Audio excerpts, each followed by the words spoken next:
Chapter 6 control and coordination.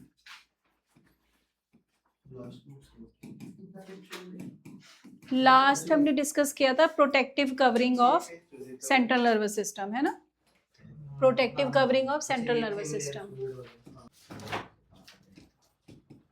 Structure and function of brain, structure and function of brain. ठीक है, अब brain is divided into 3 part, structure of brain is divided into 3 part.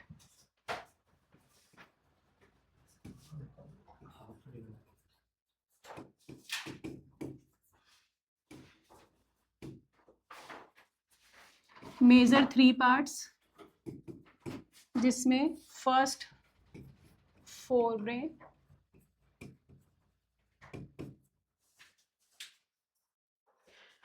Forebrain, mid brain और hind brain, है ना। Fore brain discuss करते हैं। Fore brain में आपका फर्स्ट पार्ट ले लेते हैं सेरिब्रम।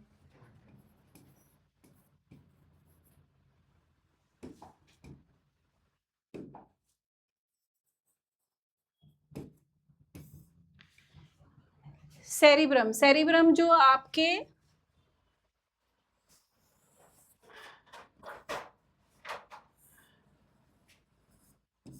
जो ये वाला पूरा पार्ट है, पूरा बड़ा सा, this whole big part is called cerebrum. और सेरिब्रम हमेशा 2 पोर्शन में होता है, लेफ्ट सेरिब्रम और right cerebrum.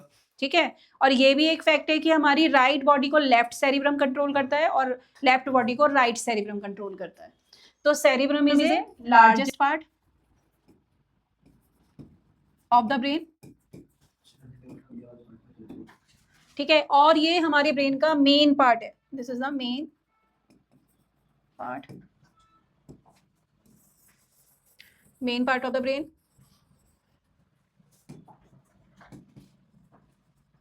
Consist of 2 hemisphere, right and left.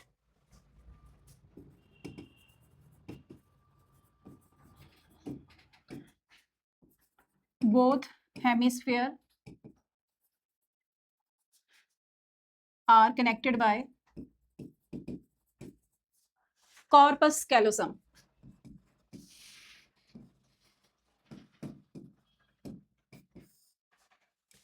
जैसे सपोज करो ये सेरिब्रम आ रहा है और ये सेरिब्रम आ रहा है, तो बीच में एक स्ट्रक्चर होता है जिसको हम बोलते हैं कॉर्पस कैलोसम, और ये किसका बना होता है? नर्व्स का, एक बंच ऑफ नर्व है,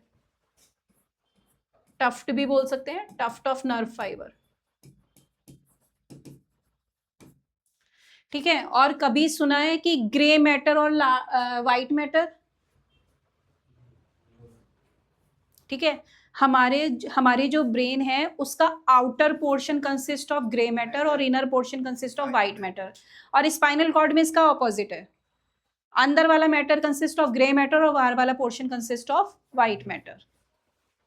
तो आउटर पोर्शन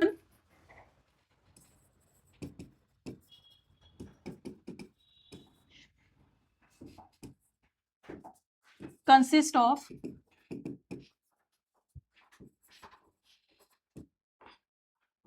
ग्रे पार्ट और इनर पोर्शन व्हाइट मैटर, लिख देती हूँ पार्ट की जगह।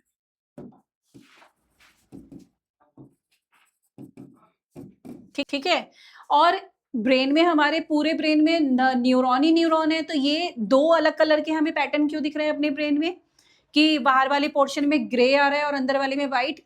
प्रेजेंस ऑफ कि कौन सा पार्ट उस एरिया में ज्यादा आ रहा है। तो जो सेंटर वाला पोर्शन है, बीच वाला पोर्शन, इनर वाला, उसमें आपके क्या आते हैं? Cell body, dendrites. लेकिन ये जो ग्रे मैटर बना रहे हैं, ये क्या आ रहे हैं? एक्सॉन वाला पोर्शन।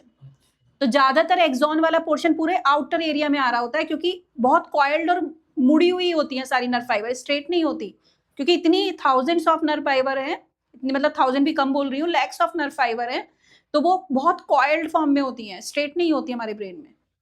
ठीक है, तो ये आपका ग्रे किस वजह से दिखता है? Appear due to axon with myelin sheet. Axon के ऊपर जिन पे माइलिन शीट होती है, तो वो उसको डार्क से कलर की लुक दे देती है उस पोर्शन को, और ये यहाँ पर लिख लो आप इसको चाहे, appear ड्यू टू, यहाँ पर लिखो appear due to cell body, dendrites and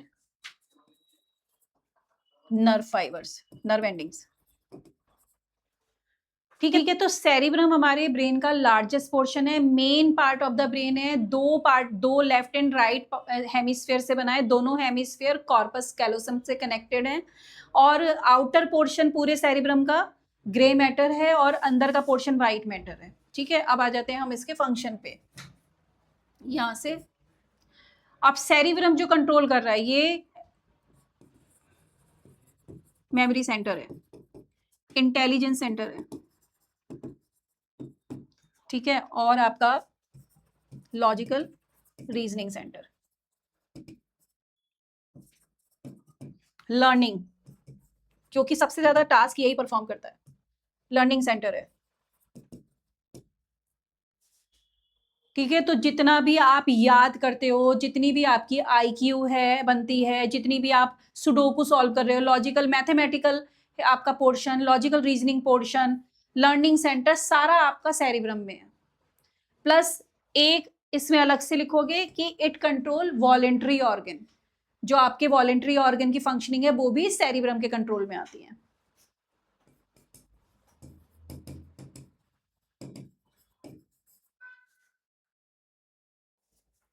control voluntary function लिख देती हूँ।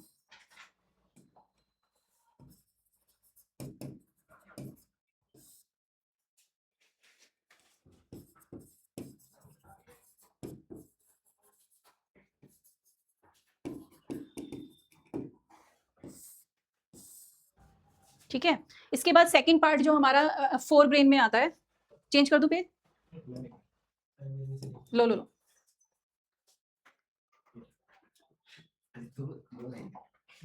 बी हमारा आ रहा है थैलेमस।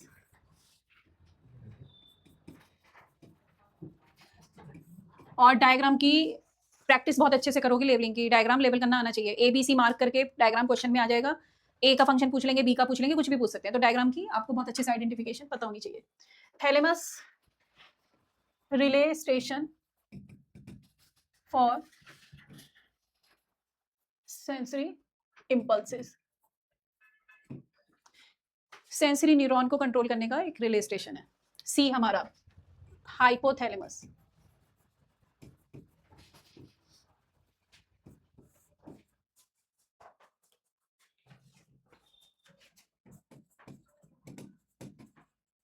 मेंटेन बॉडी होम्योस्टेसिस,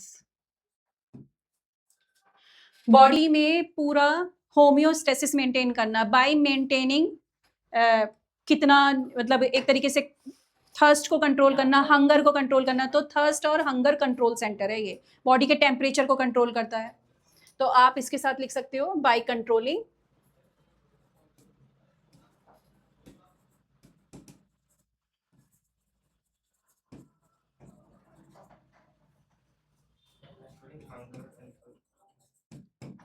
कब आपको अंदर से फील आती है कि मुझे कुछ खाना है, हाइपोथैलेमस। कब आपको फील होता है कि अब मैं फुल हो चुका हूं, तो वो भी आपको हाइपोथैलेमस की, क्योंकि ये कंट्रोल कर रहा होता है आपकी हंगर और थर्स्ट को, और बॉडी टेम्परेचर को भी कंट्रोल करता है।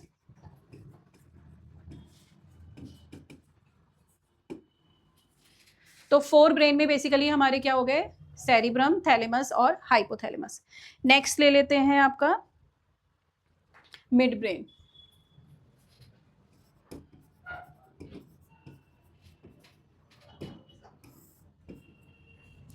तो मिड ब्रेन में एज सच कोई बहुत मेजर फंक्शन नहीं है। पहला काम तो मिड ब्रेन में आता है कि आपके फोर ब्रेन और हैंड ब्रेन को कनेक्ट करता है मिड ब्रेन, क्योंकि मिड ब्रेन आप डायग्राम में देखोगे बहुत छोटा सा पार्ट दिया हुआ है जो मिड ब्रेन है।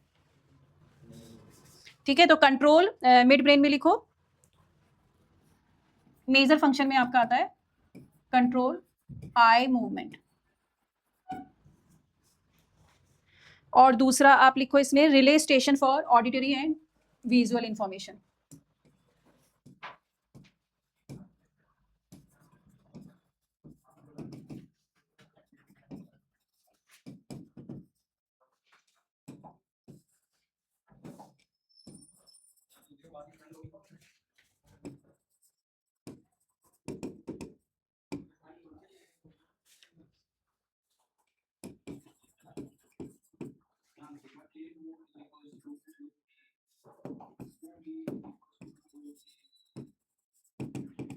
Connect information between fore and hindbrain. Third आपका हिंडब्रेन.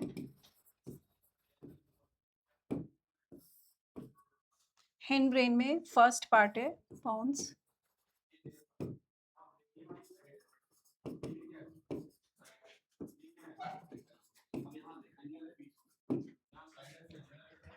ठीक है.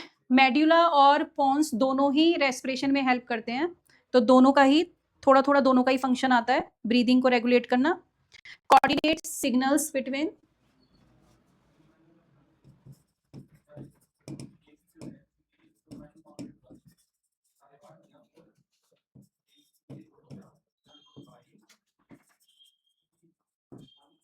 मेड्यूला और सेरिब्रम के बीच में जो कनेक्टिविटी बनाता है वो पॉन्स बनाता है. सबसे ज्यादा क्वेश्चन अब जो मैं लिख रही हूँ इस पे आते हैं, क्योंकि सबसे ज्यादा टर्म वाइज जो है ये सबसे ज्यादा कंफ्यूजन करते हैं, सेरिब्रम और सेरिबेलम. ठीक है. अब वो किसका पार्ट है फोर ब्रेन का, ये किसका पार्ट है, ये हिंड ब्रेन का पार्ट है. वो वॉलेंट्री एक्शन को कंट्रोल कर रहा है, ये बॉडी के पोस्चर को मेंटेन करता है. जब आप रनिंग कर रहे हो, स्विमिंग कर रहे हो, वॉकिंग कर रहे हो या कुछ भी, तो आपकी बॉडी को उस समय बॉडी के पोस्चर को बैलेंस और इक्विलिब्रियम में कौन रखता है, सेरिबेलम. तो बेलम बैलेंस, ऐसे याद रखो उसको.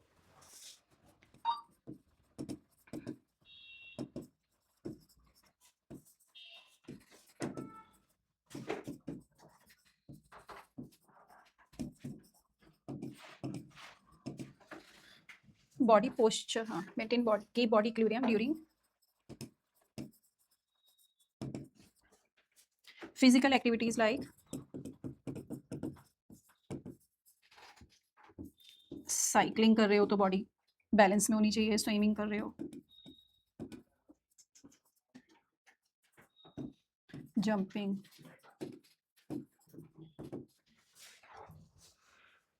तो इसमें ना बहुत बार कंफ्यूजन हो जाता है. इसमें कैसे कंफ्यूजन होता है कि अगर आपका एक एग्जांपल दे दिया, होल्डिंग ऑफ ए पेन, या ठीक है, तो होल्डिंग ऑफ ए पेन हमारा क्या हो गया, वॉलेंट्री एक्शन हो गया कि पेन होल्ड करना या नहीं करना वॉलेंट्री एक्शन है. कौन कंट्रोल करेगा, आपका सेरिब्रम. ठीक है, सेरिब्रम, पेन पकड़ना. ठीक है. तो इसमें और उसमें ना कंफ्यूजन हो जाते हैं बहुत बार. बॉडी के पोस्चर को पूरा बॉडी जब किसी फंक्शन में इन्वॉल्व है, उस समय आपकी बॉडी के पोस्चर को मेंटेन करना वो सेरिबेलम का काम है. तो इसलिए बहुत बार हम इस क्वेश्चन को गलत कर देते हैं. एग्जाम्पल पे बेस्ड आते हैं जनरली ये क्वेश्चंस.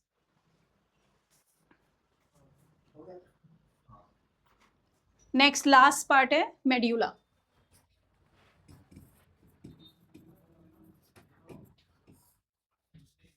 ये भी हेल्प इन ब्रीदिंग है, लेकिन उससे ज्यादा मेजर आपका टास्क है कंट्रोल इनवॉलेंट्री एक्शंस और लाइक सिंपल ले लेते हैं पहले. हार्ट बीट आपके कंट्रोल में नहीं है, इनवॉलेंट्री है. ब्लड प्रेशर आपके कंट्रोल में नहीं है, इनवॉलेंट्री है. वॉमिटिंग कोई कंट्रोल नहीं कर सकता. ठीक है. सलाइवा रिलीज होना, अगर कुछ भी अपनी फेवरेट डिश देखते हैं तो मुंह में पानी, माउथ वाटरिंग होना, यानी कि सलाइवा सिक्रीट होना, सलाइवेशन, तो वो भी मेड्यूला के कंट्रोल में आता है. पेरिस्टाल्सिस मूवमेंट,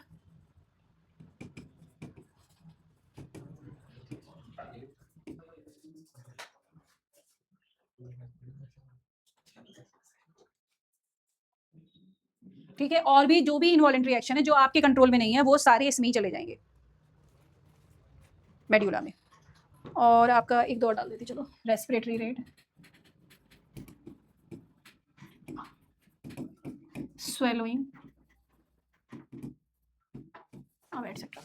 अगर क्वेश्चन आ जाए कि वॉलेंट्री एक्शन कौन सा पार्ट कंट्रोल करता है और इनवॉलेंट्री एक्शन कौन सा पार्ट कंट्रोल करता है, तो इसके आंसर में क्या आ जाएगा, सेरिब्रम, और इसमें आ जाएगा मेड्यूला. ठीक है. और बहुत बार क्वेश्चन आपका दे देते हैं कि नीचे जितनी भी फंक्शनिंग एक्टिविटीज लिखी हुई हैं, बॉडी एक्टिविटीज, उनको ब्रेन का कौन सा पार्ट कंट्रोल करता है. ठीक है. अब जैसे स्विमिंग है या सॉल्विंग पजल है। ठीक है, तो ये बेलम कर रहा है, सेरिबेलम, ये सेरिब्रम कर रहा है। और आपका दूसरा कुछ भी लिख सकते हैं कि जैसे वॉमिटिंग है तो वो आपका कौन सा हो गया, इनवॉलेंट्री एक्शन है। और आपका कौन कंट्रोल कर रहा है, मेडुला। तो टाइप ऑफ एक्शन और ब्रेन का कौन सा पार्ट कंट्रोल कर रहा है, ये क्लियर हो जाना चाहिए हमें इससे। ठीक है, सेरिब्रम सेरिबेलम दोनों में डिफरेंस बहुत बार पूछा जाता है। मेडुला और सेरिब्रम पे बहुत बार क्वेश्चन आते हैं, सेरिबेलम पे भी आपके अलग से फंक्शन पूछ लेते हैं।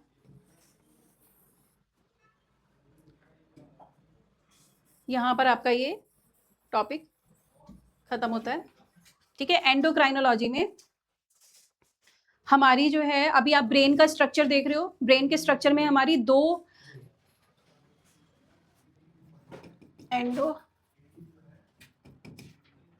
एंडोक्राइन सिस्टम कर लेते हैं।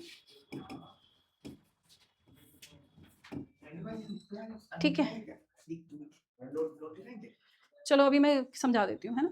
एंडोक्राइन सिस्टम में आपके कौन से ग्लैंड्स आते हैं, एंडोक्राइन ग्लैंड्स। और एंडोक्राइन ग्लैंड्स और एक्सोक्राइन ग्लैंड्स में क्या डिफरेंस है, ये तो 8th का टॉपिक था बेटा। एंडोक्राइन ग्लैंड्स और एक्सोक्राइन ग्लैंड्स में क्या डिफरेंस है। एंडोक्राइन ग्लैंड्स वो ग्लैंड्स हैं जो केमिकल सेक्रीट करती हैं called hormones, and exocrine glands secrete enzymes, sweat, oil, है ना। तो ये जो सेक्रीशंस हैं ये सारे एंडोक्राइन एक्सोक्राइन ग्लैंड सेक्रीट करती हैं। और एंडोक्राइन ग्लैंड, एंडो और एक्सो, इनके केमिकल्स जो रिलीज हो रहे हैं दे आर कॉल्ड हार्मोन्स। और ये जो आपके रिलीज कर रही है एंजाइम है, आपके स्वेट है और ऑयल है, ठीक है, सलाइवा है, ये सारी ग्लैंड्स किस कैटेगरी में आती है, एक्सो में। एंडोक्राइन ग्लैंड जो है, कोई भी, जैसे आप देख रहे हो पीनियल ग्लैंड बनी हुई है आपके ब्रेन के स्ट्रक्चर में, पिट्यूटरी ग्लैंड बनी हुई है। ठीक है, तो जितनी भी एंडोक्राइन ग्लैंड हैं वो अपना जितना भी सेक्रीशन है वो डायरेक्टली ब्लड में पोर कर देती हैं, उनको किसी भी अदर स्ट्रक्चर की जरूरत नहीं पड़ती है। ठीक है, दे directly secrete their secretion into the blood. They secrete their secretion by the ducts. Fine छोटे छोटे ट्यूब्स होते हैं जिनके थ्रू ये अपना सेक्रीशन भेजती है। जैसे अगर माउथ में हमारे सेलिब्री ग्लैंड्स भी होंगी तो वो अपना सेक्रीशन छोटे छोटे डक्ट्स के थ्रू तब आपका टारगेट प्लेस पे भेजेंगी। तो ये आपकी कैसी ग्लैंड है, डक्टलेस ग्लैंड है। और ये आपकी कैसी ग्लैंड है, डक्टेड ग्लैंड है। ठीक है, they secrete chemicals called hormone, they secrete enzymes, sweat, oil, saliva. ठीक है, they directly pour down their secretion into the blood, they secrete their secretion with the help of ducts. ठीक है, तो ये आपका एंडोक्राइन और एक्सोक्राइन में basically difference है। कोई भी केमिकल अगर दिया हुआ है, अगर आपको हार्मोन के नेम याद हैं, पता चल जाए कि ये हार्मोन है, तो आप बता सकते हो कि ये एंडोक्राइन ग्लैंड है। लेकिन एक हमारी बॉडी में एक ग्लैंड ऐसी भी है जो एंजाइम भी सेक्रीट करती है और हार्मोन भी सेक्रीट करती है, तो वो ना एंडोक्राइन की कैटेगरी में आती है ना एक्सोक्राइन की कैटेगरी में आती है, वो मिक्स्ड ग्लैंड है। और इस कैटेगरी को हम बोलते हैं हेट्रोक्राइन, जो दोनों का फंक्शन परफॉर्म कर रही है। और ऐसी एक सिंगल ग्लैंड हमारी कौन सी है, पैनक्रियास, क्योंकि पैनक्रियास आपको पता है इंसुलिन हार्मोन भी सेक्रीट करता है और पैनक्रियाटिक जूस भी, and pancreatic juice consist of enzymes. तो इसको ना हम एक्सो की कैटेगरी में रख सकते हैं ना एंडो की, इसके लिए अलग टर्म है हेट्रोक्राइन या मिक्स्ड ग्लैंड, क्योंकि ये हार्मोन भी सेक्रीट करती है और आपका एंजाइम्स भी।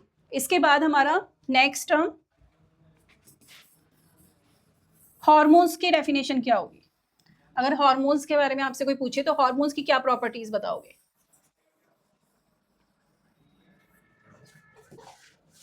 पहली चीज, hormones are the chemical which are secreted by endocrine gland, जो हमारा डिस्कस हो गया। They are secreted in a very trace amount. Enzyme हमारे बहुत सारे फूड को ब्रेक डाउन करते हैं, तो enzymes are secreted in a very large amount. लेकिन हार्मोन थोड़ी सी अमाउंट ही हमारी बॉडी में बहुत सारा फिजियोलॉजिकल चेंज लाती है। तो हार्मोन्स हमारी बॉडी में बहुत ज्यादा अमाउंट में नीडेड नहीं होते। Hormones are needed in a very trace और very little amount, they perform physiological functions in our body. ठीक है, डिफरेंट डिफरेंट फंक्शन है हर एक हार्मोन के, तो ये हम अलग अलग फंक्शंस आएंगे बेटा अलग अलग हार्मोन्स में। हाँ, ठीक है, तो ये हमारा बेसिकली हार्मोन की डेफिनेशन कि वो एंडोक्राइन ग्लैंड से सेक्रीट होते हैं, केमिकल्स हैं जो बहुत ट्रेस अमाउंट में सेक्रीट होते हैं और different different hormone bring out different function in our body. ठीक है, अब सबसे पहले हम अपनी बॉडी में ऊपर से स्टार्ट करते हैं।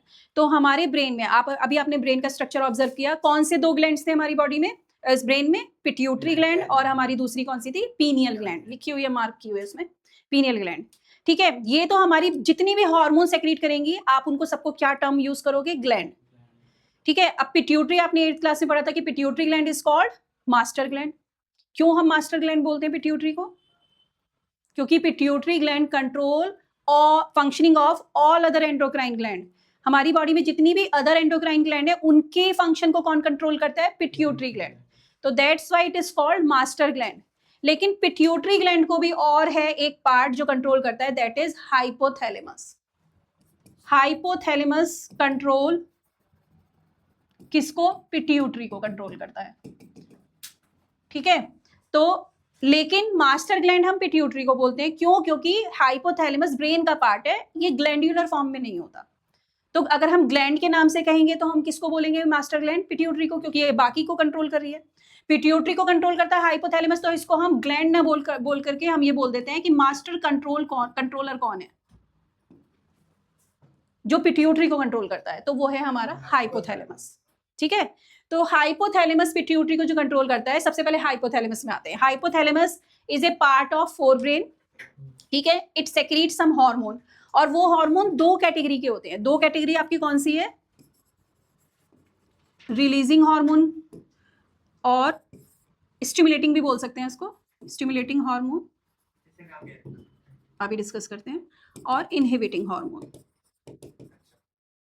Inhibitory hormone. ठीक है, अब यहाँ पर सबसे अच्छी बात ये क्या है? ये है कि आपके सिलेबस में अभी इसके नेम नहीं है, क्योंकि सो मैनी हार्मोन्स आते हैं इन कैटेगरी में। आपकी में सिर्फ 2 कैटेगरी दी हैं, स्टिमुलेटिंग हार्मोन और इनहिबिटरी हार्मोन।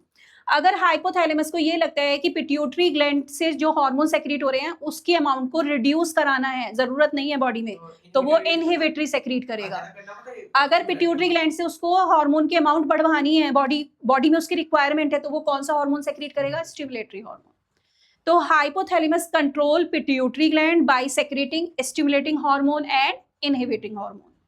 ठीक है, अब यहाँ पर बहुत अदर नेम है, बट वो आपके सिलेबस में नहीं है। नेक्स्ट ऐसे ही हमारी अब आती है पिट्यूटरी ग्लैंड। हाइपोथैलेमस का काम खत्म हो गया, पिट्यूटरी ग्लैंड मास्टर ग्लैंड है,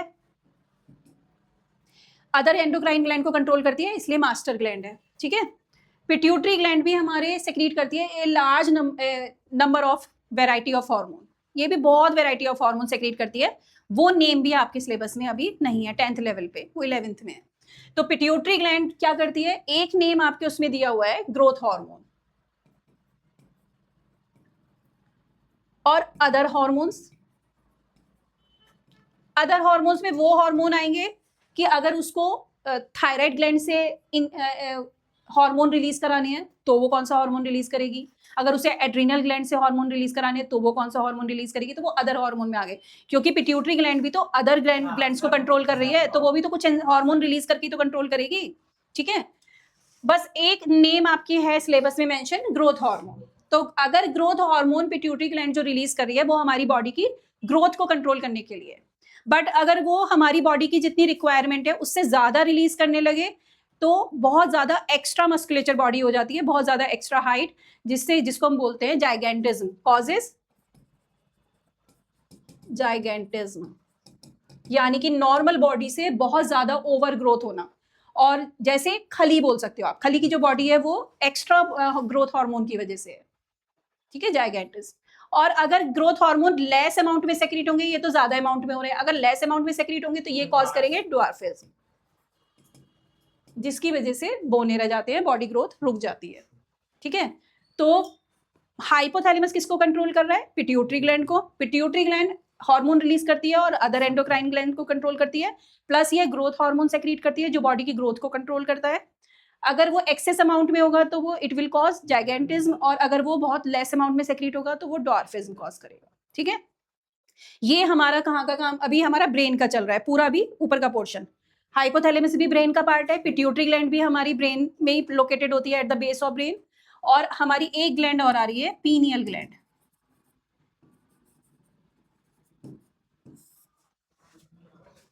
ठीक है। तो पीनियल ग्लैंड जो है हमारी, वो हार्मोन जो सेक्रेट करती है मेलाटोनिन, और मेलाटोनिन हार्मोन हमारी बॉडी का स्लीप, हमारी स्लीप और वेक साइकिल को कंट्रोल करता है।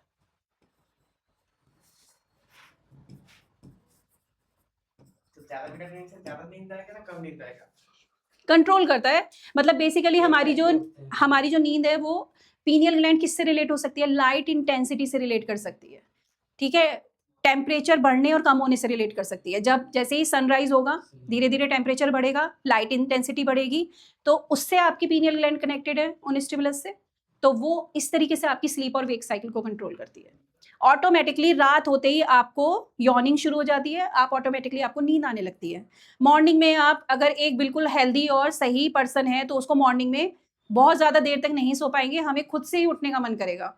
तो स्लीप और वेक साइकिल हमारे हार्मोन कंट्रोल करते हैं, जो पीनियल ग्लैंड। तो यहाँ पर हमारा ब्रेन से कंसर्न वाला पोर्शन पूरा खत्म हो गया। अब हम आते हैं अपनी नेक पे। नेक में हमारी कौन सी ग्लैंड आ जाएगी, थायराइड ग्लैंड, ठीक है। थायराइड ग्लैंड कहाँ पर लोकेशन हो गई, नेक में। किस शेप की होती है, बटरफ्लाई शेप की होती है, ये पी साइज की होती है,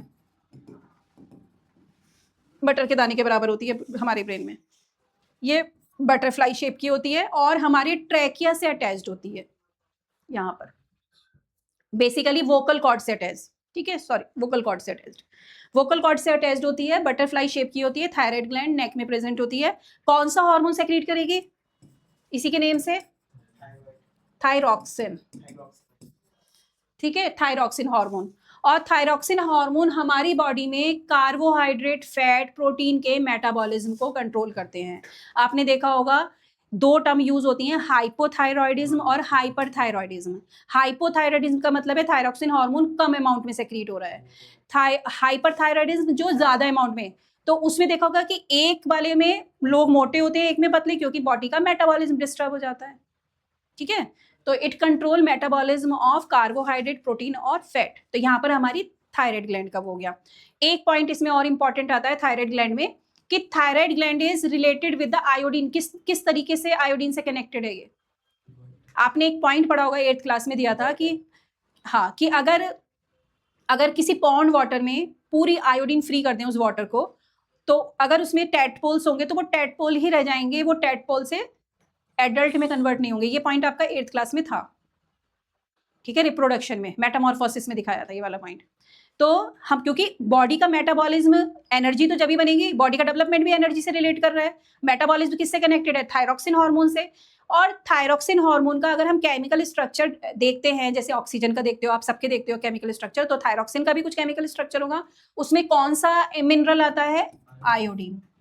तो आयोडीन अगर हमारी बॉडी में नहीं जाएगी तो थायरॉक्सिन हार्मोन की सिंथेसिस पे फर्क पड़ने लगेगा, ठीक है। और थायरॉक्सिन हार्मोन की सिंथेसिस पे फर्क पड़ेगा तो फिर हमें हाइपो होगा या हाइपरथायराइडिज्म होगा, ठीक है। और आयोडीन, उससे ज्यादा प्रॉब्लम की बात यह है कि आयोडीन हमारी बॉडी में वैसे बहुत ज्यादा अमाउंट में नहीं चाहिए होती है, बट आयोडीन सी फूड में प्रेजेंट होती है, जो लॉबस्टर, श्रिम्प्स और जितना भी प्रॉन और सी फूड खाते हैं, सी फूड में आयोडीन बहुत भरपूर होती है। हम लोग जो अपनी आयोडीन की फुलफिलमेंट करते हैं वो सिर्फ आयोडाइज सॉल्ट के थ्रू ही कर पाते हैं, ठीक है, इसीलिए। और अगर आपकी बॉडी में थायरॉक्सिन हार्मोन की एबनॉर्मल अमाउंट रिलीज होने लगती है और थायरॉक्सिन हार्मोन बहुत ज्यादा एक्स्ट्रा ग्रोथ करने लगती है, तो वो कौन सी डिजीज को कॉज कर रही है, गॉइटर को, है ना, स्वेलन हो जाती है। और ये किस एरिया में सबसे ज्यादा होती है, जहां पर आयोडीन बिल्कुल ही डेफिशिएंट है, ना पानी में बिल्कुल भी है, ना नमक के थ्रू जा रही है, किसी भी तरीके से आयोडीन बॉडी में नहीं जा रही है। तो उन लोगों को कौन सी प्रॉब्लम होगी, गॉइटर, जिसमें गला बिल्कुल स्वेलन सा लगेगा, क्योंकि थायराइड ग्लैंड जो आपके नेक में है वो एक्स्ट्रा ग्रोथ करने लगती है, एबनॉर्मल ग्रोथ करने लगती है। तो abnormal growth of thyroid gland leads to the disease called goitre, ठीक है। तो हाँ, मतलब जिनको आपने देखा होगा, डायबिटीज और थायराइड दो ऐसी बीमारियां हैं जो पूरी जिंदगी ट्रीट ही नहीं हो सकती हैं, उनकी मेडिसिन पूरे लाइफ खानी पड़ेगी आपको। ना डायबिटीज ट्रीट हो पाती है, कंट्रोल कर सकते हो आप दोनों को, लेकिन क्योर नहीं हो सकते।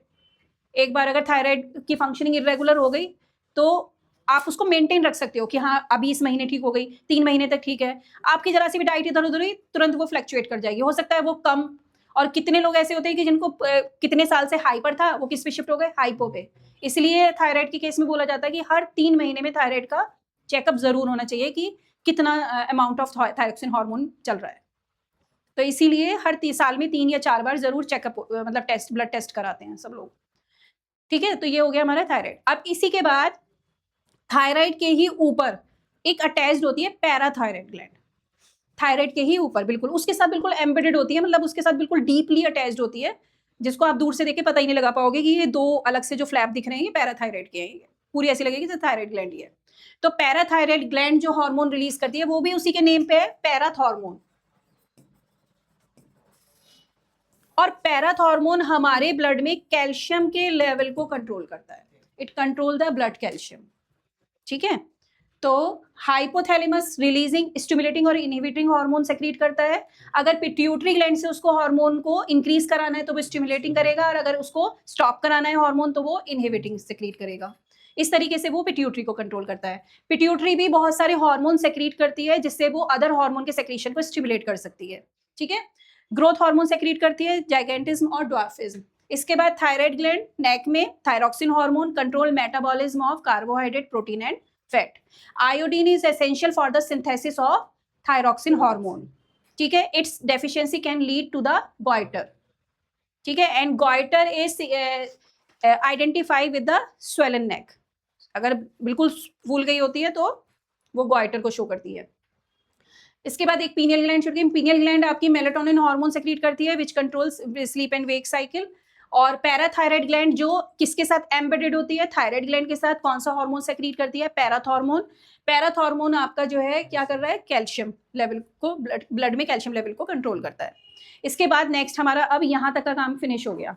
अब इसके बाद हम आते हैं अपने एब्डोमेन में। एब्डोमेन में हमारे 2 ग्लैंड्स आ रही हैं, एक पैनक्रियास आ रही है और एक हमारी किडनी के टॉप पर लोकेटेड आपकी एड्रीनल ग्लैंड्स। 2 ग्लैंड्स आ रही हैं। ठीक है, तो एक ग्लैंड और अभी डिस्कस हो जाएगी।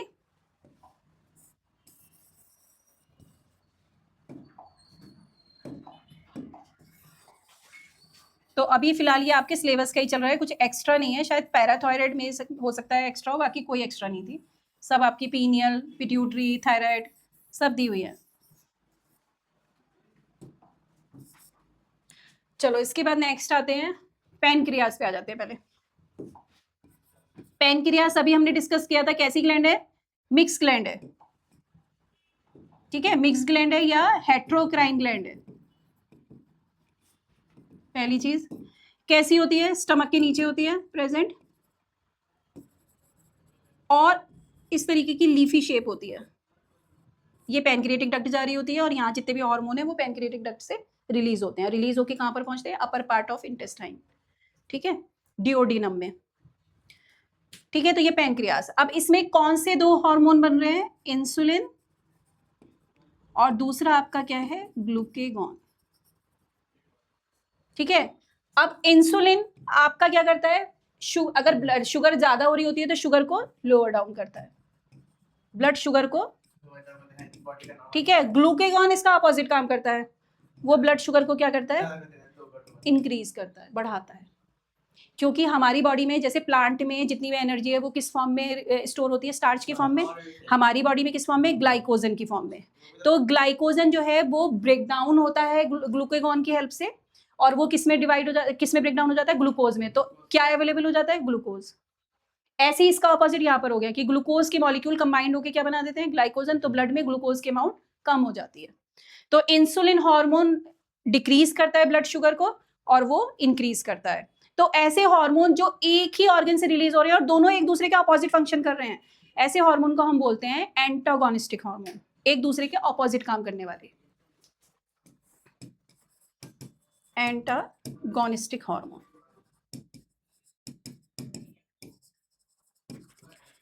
वो हार्मोन का पेयर जो एक ही ऑर्गन से सेक्रीट हो रहा है और दोनों एक दूसरे के अपोजिट काम कर रहे हैं, वो कम कर रहा है और वो बढ़ा रहा है। ठीक है, तो ये आपके हो गए इसमें। तो इस पे बहुत बार क्वेश्चन आ जाते हैं। और इंक्रीज ऑफ ब्लड शुगर कौन सी डिजीज को कॉज करता है, डायबिटीज। ठीक है, डायबिटीज को। अब डायबिटीज में भी आपने देखा होगा कि डायबिटीज टाइप 1 और टाइप 2 टाइप की होती है। ठीक है, जिसमें इंसुलिन बिल्कुल भी नहीं बन रहा होता, पेनक्रियास इंसुलिन प्रोड्यूस ही नहीं कर रहा, टाइप 2 ज्यादा खराब होता है। तो वो हाँ टाइप 2, तो वो वाली इंसुलिन, वो वाली डायबिटीज आपके लिए ज़्यादा हार्मफुल रहती है, क्योंकि बॉडी में इंसुलिन बिल्कुल नहीं बन रहा। आप एक्सटर्नल कितना इंसुलिन लोगे? कुछ लोग अपनी डाइट को कंट्रोल करके सही कर लेते हैं, लेकिन कुछ लोगों को फिर इंजेक्शन पे रहना होता है। इंसुलिन जो है बिल्कुल प्रॉपर इंसुलिन इंजेक्ट कराते हैं, और जितनी बार खाते हैं उतनी बार इंसुलिन इंजेक्ट करते हैं। उनके निडल के इतने पॉइंट्स हो जाते हैं उनकी बॉडी में कि ऐसे लोगों को फिर इन्फेक्शियस डिजीज होने के चांसेस भी, क्योंकि निडल जितनी बार एयर में आएगी उतनी बार वो कॉन्टेजियस होने का डर रहता है, इन्फेक्टेड होने का डर रहता है। एयर में बहुत सारे हार्मफुल पैथोजेंस हैं। ठीक है, तो ये हमारा था पैनक्रियास। इसके बाद वाला फिर नेक्स्ट टाइम डिस्कस करेंगे।